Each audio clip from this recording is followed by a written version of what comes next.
If he was happy about coming off, we'd all be really furious about that. Do we like the fact that he was so visibly upset, or is it disruptive? How do we sort of view it? I can see both sides, but I thought it was petulant. I thought it was needless. I think it's probably a result of the fact that he feels snubbed by the fact he wasn't in the last squad. I think he knows he's got a fight on his hands to be England's first choice number 10. When the team is playing so well and winning, it's definitely not the time to do it, because then all it does is look like you're sulking about the manager's decision. And Thomas Tuchel's already shown that is going to be quite key for him. He's had his collar felt by Thomas Tuchel, and my question would be, is this the right way to react when you know your manager has already got some doubts about your temperament and your character? I'd probably have to say no. You're picking your 11 for the first game of the tournament, and the tournament starts this weekend. I think Bellingham finds himself on the bench.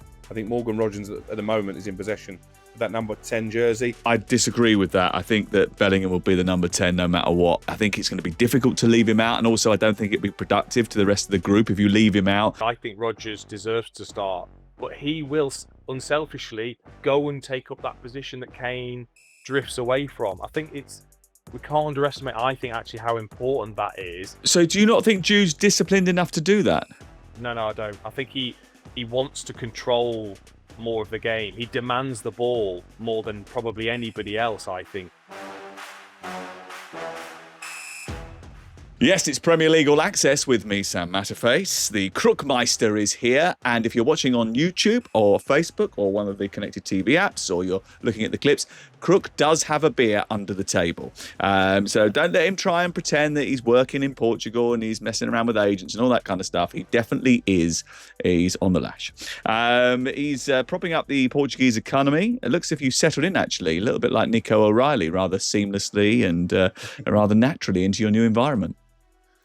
Very good. Nico O'Reilly, one of the big plus points, I think, for England, and always good for Portugal when Crookie returns, because you say beer sales go through the roof. Yeah, I've literally flown in from Tirana and touched down just minutes ago, and Dean Ashton we decided to bring in as a late sub for Scott Minto. You will not believe the reaction. I mean, Minto was effing, he was jeffing, he slumped in his chair in Minto Mansions. He's absolutely furious about it. Someone is going to have a word with him, you know. This is a brotherhood. We're in this together. We're never going to achieve anything unless we all respect one another. We can't have anyone going rogue. I mean, we might even have to bring in a podcast veteran like Darren Lewis or something to bring control back to the dressing room. What do you think? Is that something we should do, Dean? Possibly. Don't worry. I'll be the Jordan Henderson of the group. When you need that reliable, aging player, then I can come along and step in. Don't worry. Jude is the story. Jude is always the story. The reason for that is pretty simple. He is the superstar. He was excellent driving with the ball, I thought, during the international break, both games when he came on as sub against Serbia and then last night in Albania. He was excellent, with sort of getting back and helping out his team. That tackle on the edge of the box was absolutely superb. Maybe not as good as Dean Henderson's tackle, by the way, but it was certainly well timed. If he was happy about coming off, we'd all be really furious about that. You know, we wouldn't like the idea of him being happy to be substituted. Do we like the fact that he was so visibly upset, or is it disruptive? How do we sort of view it? Well, Dean can give us a player's perspective, and particularly if you're Morgan Rogers waiting to come on. We know that those two are good pals within the camp. I can see both sides, but I thought it was petulant. I thought it was needless. I think it's probably a result of the fact that he feels snubbed by the fact he wasn't in the last squad. I think he knows he's got a fight on his hands to be England's first choice number 10, which if we'd said that even 6 months ago, I think most people would have laughed us out of town, because he is a superstar. There's no question about that. You look at what he's done at Real Madrid, you look at the moments that he came up with at the last European Championships. I don't think there are too many other players in the world, let alone in the England team, who can do that. But he's had his collar felt by Thomas Tuchel. And my question would be, is this the right way to react when you know your manager has already got some doubts about your temperament and your character? I'd probably have to say no. Thomas Tuchel said, I don't want to make more out of it. I stick by my words. Behaviour is key. Decisions are made and you have to accept it as a player. Dean, what was your reaction to it all? I think Crook makes a great point that I think it's poor timing from his perspective, because of what the manager said and the fact that he's got to work for his place, and it's not just his as of right. And Morgan Rogers, I thought, was outstanding when he played. But what it does show is that sometimes we're not thinking rationally. We do care a lot. We are incredibly competitive. I think that the big issue for me is that Crook is right. He's frustrated because he's not playing, but we have got to understand that we are very highly strung and we care. Like we want to play, we want to show our best, we want to have an influence on games. But when the team is playing so well and winning, it's definitely not the time to do it, because then all it does is look like you're sulking about the manager's decision. And Thomas Tuchel's already shown that that is going to be quite key for him. Okay, should we get into the game itself? Because it was a flawless qualifying campaign. England, the first ever European nation to go through World Cup qualifying with a 100% record and no goals conceded. Well, first of all, I think we probably should say, Dean, it's mightily impressive. And we talk about the fact that they qualify all the time now, and it's sort of almost a foregone conclusion that they go to these big tournaments. But it wasn't always the case. And certainly, this is not normal. 100% record, no goals conceded. It's never been done before in a European qualifying campaign for the World Cup. And England are the first to do it. So we should be applauding them, shouldn't we? Yes, because when you certainly when you got to travel away in these sorts of games is never easy. It's shown, even against Albania, that teams can be very, very difficult to break down. The atmosphere can be hostile. It can take a bit to get over the line. But it's the no goals conceded that's just so impressive to me. I don't really care what opposition you're up against, to go through that many games to not concede and not really look like conceding, by the way. Not just the fact that the goalkeepers are having to make unbelievable saves all the time, because they're not. I think as a team, that's been the most impressive thing, to get through all those games without conceding a goal. And how impressive, I think, and it's the big thing for me since Tuchel has taken charge, is out of possession. Just how aggressive, how organised, how focused we look as a team. And that's really, really, really, really positive. Yeah, I don't think you're going to get a real indication of how good they are at pressing until they come up against a team that's very good at playing out from the back. And that hasn't really been something they've encountered so far. So maybe we won't get a real sort of idea of how good they are at that until maybe one of the friendlies where they play against a team that is a little bit better at handling the ball. Maybe it'll be pre-tournament when they pick up someone who's a little bit better at that. But certainly they look better without the ball than they have done in recent years, and they keep the ball better than they have done in recent years, which is going to be crucial when they go to the United States and the heat that's out there. They are sometimes relying on substitutes, and they have done in these last two games, to get them over the line, and set pieces now. And Tuchel has sort of admitted that, and he said, it's how we got the opener, but there is no point of shame. It doesn't matter how you crack the nut, as long as you crack the nut, Crook. Yeah, and that's been the story of the qualifying campaign, really, because virtually everybody they've come up against, maybe with the exception of Serbia, we expected to come out and play, and actually were just very poor. Everybody has dug in, got men behind the ball, tried to make it difficult for England to score against, and that's why it was a game of patience, really. And I thought this was tricky. I expected England to win, but you look at Albania, the fact they've made it into the playoffs, the fact that they themselves are on a decent run of competitive victories, the fact they don't concede too many goals, it was never going to be a repeat of what happened in Serbia. So actually, I think England have gone there. They've done a professional job. Harry Kane has gone past Pele now in terms of international goals. So congratulations for him. That is incredible company to be keeping. And they've got the clean sheet record. And I think that was a big part of the motivation, because when you have qualified, you've got two dead rubbers, effectively. The fact they were going for this most successive competitive victories in their history, the fact they were going to try and be the first team, as you say, in European qualifiers to get through without conceding a goal, I think he just kept them focused and sharp. And actually, what Thomas Tuchel has said, and this is very clever man management, when he says they're all competing against each other for a place, not just in the starting 11, but on the plane for the States next summer, he's kept everybody hungry. And we didn't get that raft of withdrawals that maybe we might have done in different circumstances.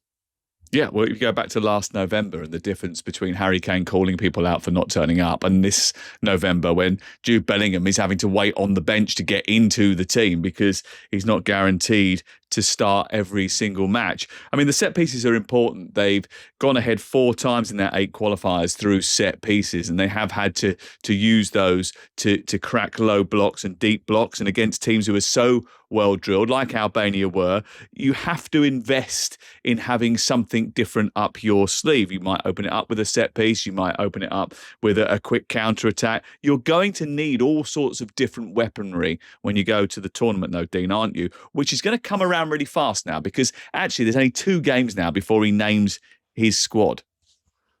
Yeah, and I think what's great about certainly England's attack is we may say, yes, we've got a lot of similar players, but if you really look at them, they've all got something a little bit different when they're coming in. So a Morgan Rogers is very, very different to a Bellingham, is very, very different to a Palmer, to a Foden. You know, Eze is very different to Gordon if he plays on the left-hand side. I mean, Saka and Madueke would be similar, but Bowen's, I think, slightly different in the way that he'll... And I think that is so important. There's just a couple of issues for me, which is what happens if Kane isn't fit? What do we genuinely do then?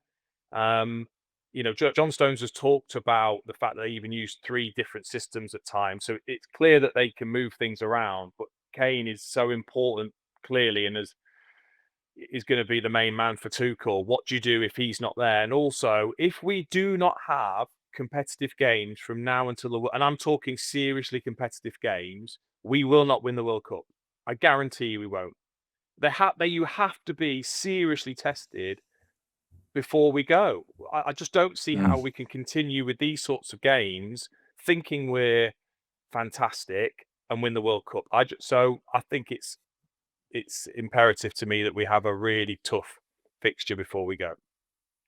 Yeah, I think that's probably true. Yeah, I mean, what do you do if Harry Kane's not fit? Panic is the answer.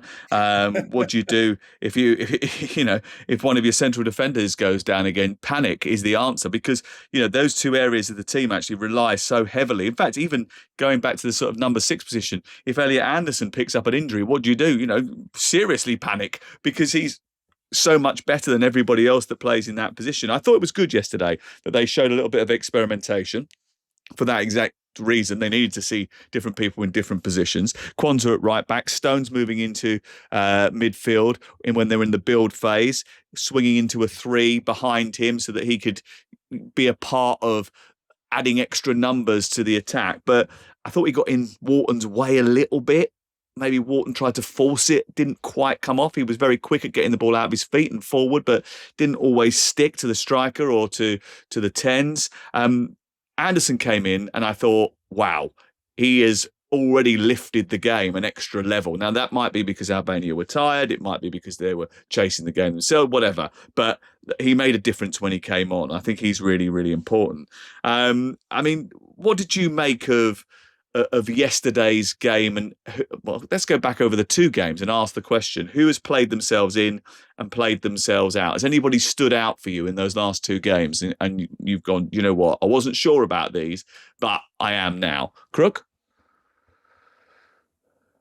Well, you mentioned him at the top of the programme. I think, as well as the centre forward, in terms of a lack of backup, the left back area is a concern, particularly with Tino Livramento's injury record. The fact Miles Lewis-Skelly is not playing week in, week out for Arsenal. I thought Nico O'Reilly did all he could to grab the opportunity with both hands. Again, it's difficult to really judge him too much from a defensive perspective, because obviously against better nations, maybe he's going to come under more pressure, but I don't think he could have done an awful lot more.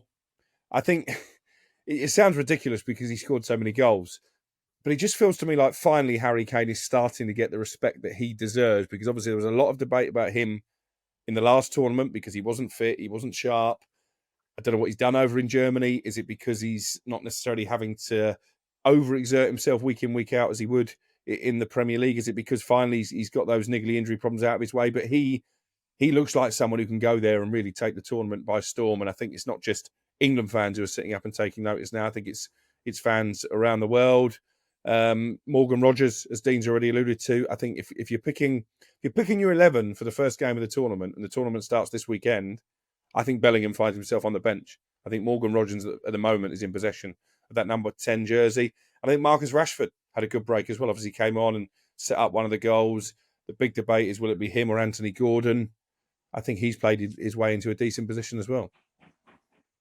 Yeah, I disagree with that. I think that Bellingham will be the number 10 no matter what. I think he just has a little bit more authority. I think when he picks the ball up, he drives so hard with it. I think it's going to be difficult to leave him out. And also, I don't think it'd be productive to the rest of the group if you leave him out. I think Morgan Rogers is more likely, although I know that Thomas said last night that he wasn't happy about being left on the bench on Sunday in Albania. I think you're just causing yourself problems you don't need. And he is absolutely terrific, Jude. I mean, let's be honest. He was the player of the match yesterday. He was brilliant. And he did it at both ends. So I think it would be... I don't think it's a toss-up. I think he's definitely the favourite, and Morgan Rogers is a very good alternative. But what a great position to be in, that you've got two players like that who can come on and influence games the way that they both have in recent times. If you go back through the squad, I was sort of doing this over a pint last night. Makeup of the squad is 26 players. That's 3 goalkeepers, 2 players for every outfield position, 3 wild cards. On that basis, do you look through the squad now and think that most things are sorted? Because I went through it last night and I thought, do you know what? You're in a sort of position where if you are going 2 players for every position, Eze, Welbeck, Jared Bowen, they're sort of fighting for a wild card position in the squad, Dean. Yes, they are. And any other centre forwards that want to creep into that as well. But yeah, it feels like, I think Tuchel's laid down quite quickly quite a big group who we're going to go with because of what he's talked about, the characteristics he wants from the players. Bringing in Jordan Henderson back, I think it says a lot about the type of player that he wants in the squad. My perspective was, I thought Konsa did extremely well and really showed that if one of the centre-backs is missing, he is going to be that deputy, for me anyway, in his performance. And you talk about Rodgers. I think Rodgers deserves to start. If we were having the World Cup game tomorrow, I would start with Rodgers. And I was actually there at Wembley on Thursday, and I really wanted to watch his performance and see what we get from him. And if you watched quite a few times, Kane picked the ball up from the centre-backs. Well, who was there that when it was needed? Rodgers goes into that position. He's the one that will sacrifice himself at times. Of course, he'll do all the great things that we want, which is receiving, turning, driving, but he will unselfishly go and take up that position that Kane drifts away from. I think we can't underestimate, I think, actually how important that is. Whereas so do you not think Jude's disciplined enough to do that? No, I don't. I think he wants to control more of the game. He demands the ball more than probably anybody else, I think, even Harry Kane. I think he demands it the most because he wants to be the player that drives the match and the tempo of the game, whereas Rodgers isn't thinking like that. He's thinking, Harry Kane's out of position. It's my job now as this 10, because there's so many bodies already in midfield, to go and be that player that drives a bit higher to give the space. I was really impressed with the way he played the role when Kane's ahead of him. That is fascinating, isn't it? Because I think with Bellingham, you see so much of him. He grabs all the headlines because he does, as you say, demand the spotlight. We'll then play him instead of Rice. Yeah, but Declan Rice is arguably even better, isn't he, at the moment? He's playing even better than Jude Bellingham is. But they're effectively doing the same thing. They're driving there from midfield. They're working. Like, Bellingham's work rate's incredible. Same as Declan Rice is. But you think there's only room for one of those? You think you would play one of those and Rodgers, not necessarily both? I'm playing Rodgers right now. I really like what he gives the team and how he plays that role, how important that is to Harry Kane and the forward line. And you take him out, I think you notice a difference. I really do. Because Kane will drift. He just will. That's what he's like. Well, he's done that brilliantly for Bayern Munich in the Bundesliga this season. He's got better at it, actually. Like you saw against Serbia as well, pulling off that tackle on the edge of his own penalty area at one stage, starting a move, getting England on the attack. He does that very well, but he does need players to go beyond him. And maybe that is maybe that is Morgan Rogers. I know they've spoke about Bellingham even being the false nine. Phil Foden obviously came into the squad this time after missing quite a few camps recently. How do you think he did, Crook? I thought he did well. Overall, I think Thomas Tuchel's idea that he could be the backup to Harry Kane is fundamentally flawed because it's not his natural game, as we saw that missed header in the game at Wembley in the back end of last week. But I thought he looked somewhere near like the Phil Foden that we're used to seeing this season, week in, week out at Manchester City. It's a fascinating battle, isn't it? That number 10 position, not just in terms of who starts, but who actually makes the squad. Because I was listening to Adrian Durham on breakfast driving back from Cheltenham on Sunday morning, and he was saying he doesn't think Cole Palmer will make the squad. And you've got to say he's got his work cut out because he's only played 60 minutes under Tuchel in that debacle in Andorra. You've got obviously Bellingham and Rogers we've been talking about. I think Eze has looked terrific every time he's pulled on an England jersey on form. He would be very unlucky to miss out. And then obviously Foden as well. So you can't take them all, can you? Well, Dean screwed up his face when you said that. And you said about Eberici Eze. I actually thought he was really quiet on Sunday, couldn't get into the game. He was excellent coming off the bench on Thursday, but didn't really get into the game on Sunday night. But on my squad, Cole Palmer is one of those who is on the edge because he's not played that much for England, Dean, because there are only a certain number of 10s that you can take. And Thomas Tuchel sat in a press conference the other day and he said, I'm not going to take 5 number 10s. It isn't going to happen. He also did say he had something up his sleeve in terms of how he was going to sort of find a deputy for Harry Kane. Be interesting to see what that is. Yes, John Stones, maybe. I don't know. I think I'm sorry, but the thought of Cole Palmer, if fit and playing, not going to the World Cup with England sounds seriously depressing. The fact that we, as a nation, think we're that arrogant, we can leave Cole Palmer at home watching it with his mates. No, that's just, to me, that doesn't happen in my world. That he's far too talented. But Dean, you're not going to take Rice, Foden, Bellingham, Rogers, Eze, and Cole Palmer, are you? Why?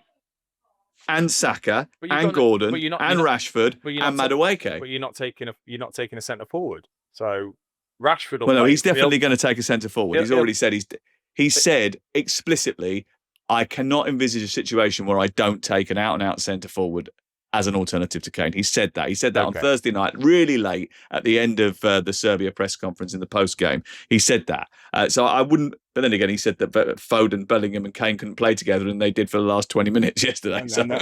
And they played well together, by the way, for 20 minutes. It didn't look uncomfortable. I just wonder on the centre forwards. Obviously, Tony is out of the equation. There's been a lot of talk about the fact, he's going to come back to the Premier League in January because he's going to get him back in the World Cup squad. It isn't. And that's why he's not in a hurry to come back. You know, there's all kinds of tax implications. He knows that ship has sailed. Ivan Toney is not going to be part of Thomas Tuchel's squad. I'm pretty confident on that.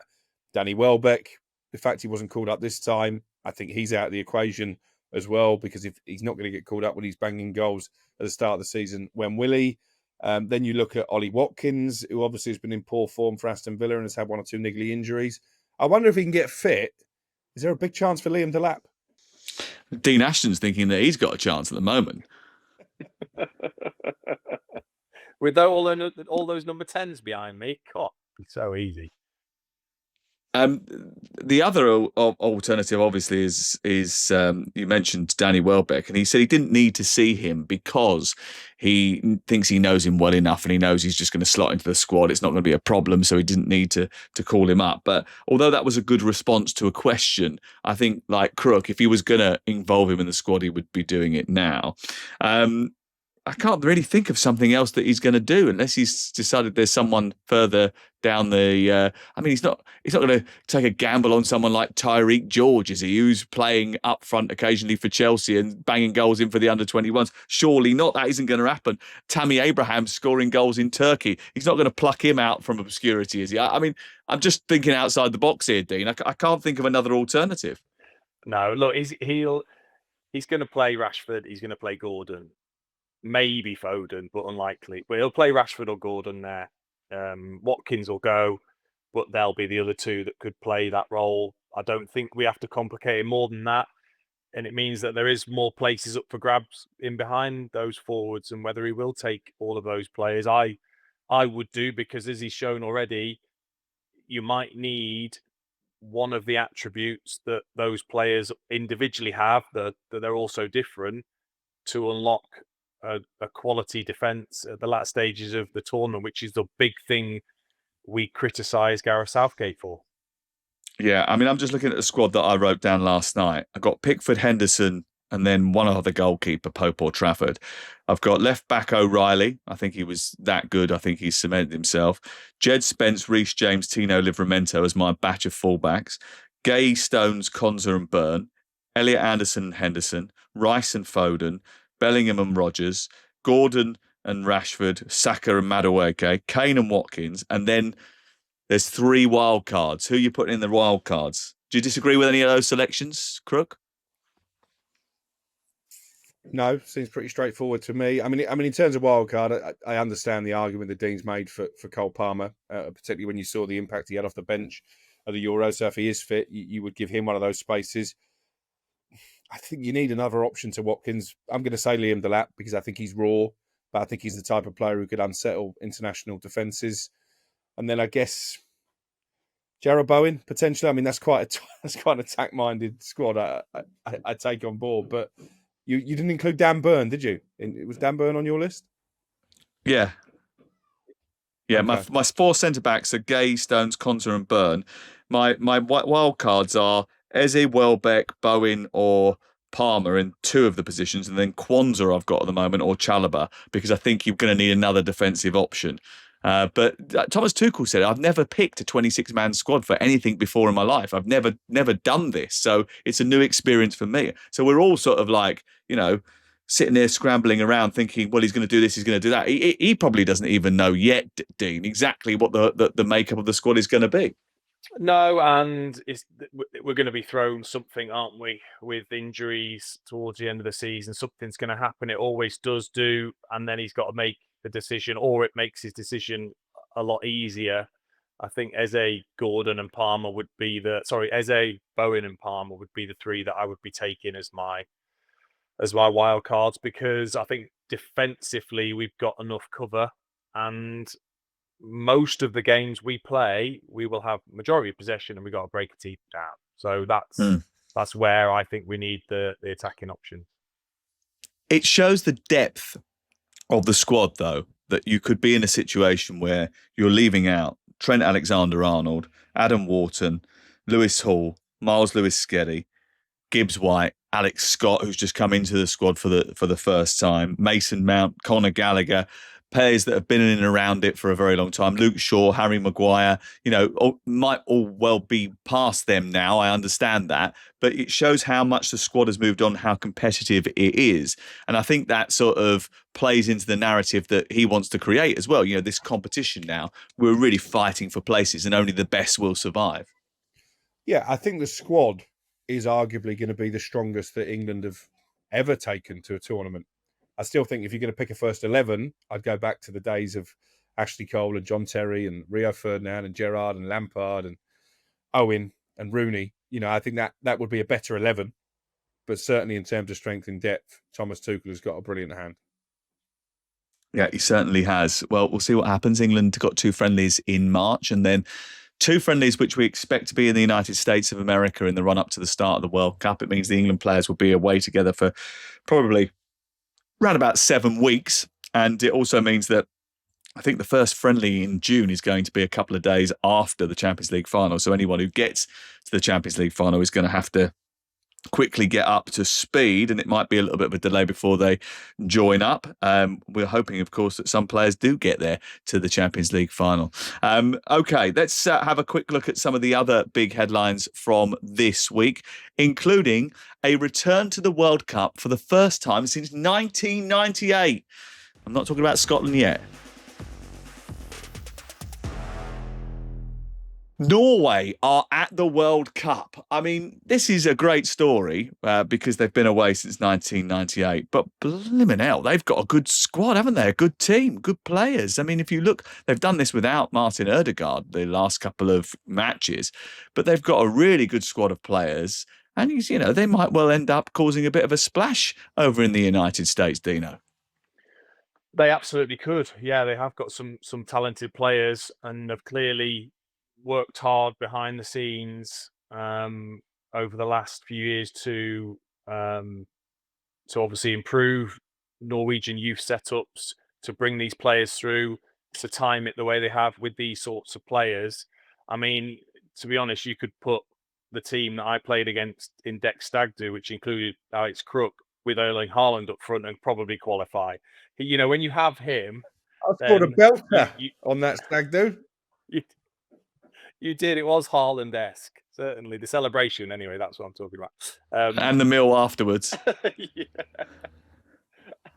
But I just think, they've got Erling Haaland up top, but that you do need more to qualify, and the way that they have done it, I think it'll be fascinating to see how they get on in the finals. Yeah, I mean, they've got some really good players like Patrick Berg from Bodø Glimt, who's an excellent sort of metronome at the base of the midfield. They've got Ryerson, who's a good fullback, plays for Borussia Dortmund. They've got Sorloth, who scored a lot of goals in Spain. I know that it didn't necessarily pull up any trees when he was in the Premier League, but he's done well in Spain. Ayer obviously is an experienced defender. They've also got Sander Berger, who's played a lot in English football. Ødegaard, we've already mentioned, will come back into that team as well. And of course, when you've got Haaland up front, I mean, you've got a massive chance. And they're obviously a very good team because they went away to Italy, won by 4-1 to seal qualification. So very impressive. Talking of impressive strikers, Troy Parrott left Tottenham after several loan spells and went off to Excelsior in the Eredivisie. He scored an absolute bucket full of goals. Then, as a result of that, got a transfer and went to RZ, and he scored a bucket load of goals again.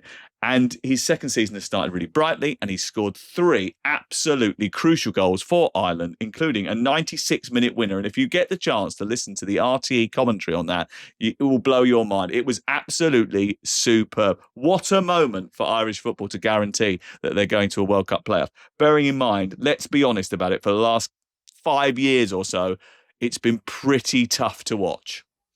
Yeah, and I think we all thought they were done until this week. I mean, Troy Parrott's never going to have to buy a beer in Dublin again, is he? I mean, not just what he did in Hungary, but obviously against Portugal as well, albeit with a little bit of help from Cristiano Ronaldo. But listen to people who watch the Irish team on a regular basis. Andy Townsend was on breakfast at the weekend. I've seen similar from Ray Houghton. They believe now, finally, right at the end of the qualifying campaign, they found the system that suits the squad. And they're 2 brilliant results. Little bit of karma for Dominic Szoboszlai for maybe getting a bit too carried away when it looked like Hungary were going to win the game, and then obviously he was sunk on his knees at the end. It's still going to be tough in the playoffs because there's some good teams in the playoffs, but the fact they've even managed to get there is a heck of an achievement.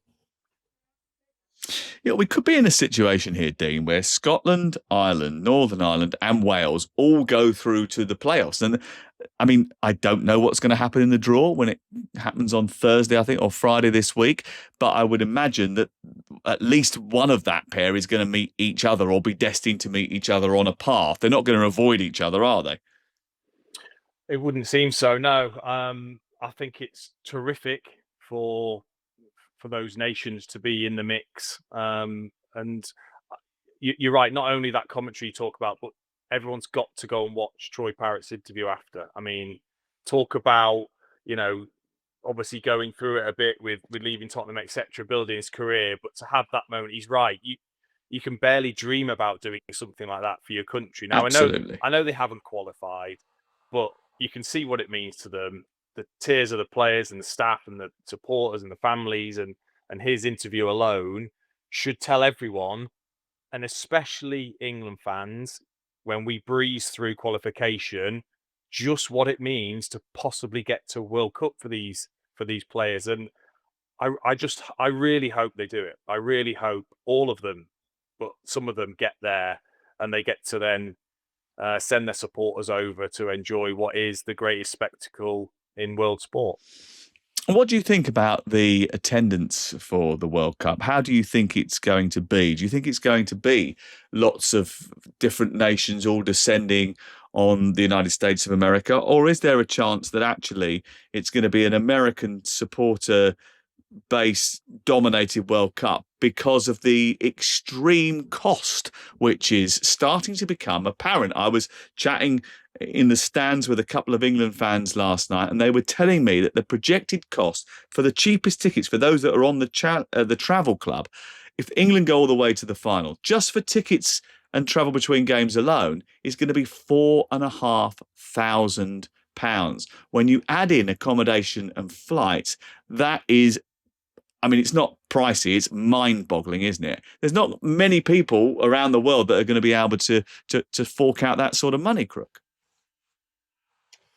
No, and we had that a little bit in Qatar, didn't we? Wasn't just the costs over there, but I think a few people weren't convinced about the tournament, and maybe the local regulations put them off. So I don't think the attendance will be as small as that, because there were a lot of nations, and England included, who were really underrepresented over in the Middle East compared to other tournaments. But I do think in this current economic climate, as you say, a lot of people don't have that kind of disposable income. So I think it will have an impact.